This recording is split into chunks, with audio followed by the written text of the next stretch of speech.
वैजापूर पंचायत समिती शिक्षक पतसंस्थातर्फे तालुक्यातील दिला जाणारा 2024-25 आदर्श शिक्षण पुरस्कार भायगाव गंगा शाळेतील विनायक देशपांडे यांना प्रदान करण्यात आला। या प्रसंगी तालुक्याचे लोकप्रिय व्यक्तिमत्व श्री दिनेश भाऊ परदेशी यांच्या हस्ते प्रदान करण्यात आला, तेव्हा पदाधिकारी उपस्थित होते। आदर्श शिक्षक श्री विनायक देशपांडे यांनी हा पुरस्कार माझ्या एकट्याचा नसून संपूर्ण शाळेचा आहे अशी भावना ठेवून शाळेतील सर्व शिक्षक वर्गांना गावकऱ्यांना सोबत घेऊन हा पुरस्कार स्वीकारला।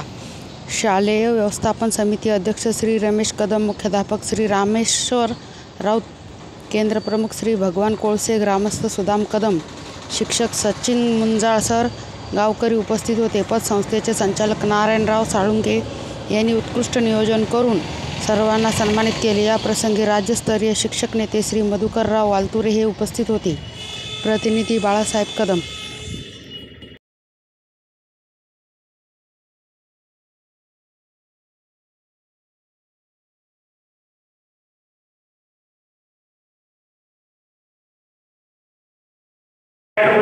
लोकसहभाग असेल, याचबरोबर स्पर्धा परीक्षेची तयारी असेल, अशा नामोदर्शकामध्ये विद्यार्थी कार्य आपण घडवत आहात आणि विद्यार्थी घडवण्याचा महत्त्वाचा कोणाकोणाचं कार्य आपण करत आहात आणि म्हणून सन्माननीय श्री देशपांडे सरांचा हा सन्मान हा विद्यार्थ्यांचा सन्मान येथे झालेला आहे। यानंतर जिल्हा परिषद प्रशाला परसोडाची संपूर्ण शाळा व्यवस्थापन समिती परसोडाबरोबर लोकसहभाग असेल, याचबरोबर स्पर्धा परीक्षेची तयारी असेल, अशा नामोदर्शकामध्ये विद्यार्थी कार्य आपण घडवत आहात आणि विद्यार्थी घडवण्याचा महत्त्वाचा कोणाकोणाचं कार्य आपण करत आहात आणि म्हणून सन्माननीय श्री देशपांडे सरांचा हा सन्मान हा विद्यार्थ्यांचा सन्मान येथे झालेला आहे। यानंतर जिल्हा परिषद प्रशाला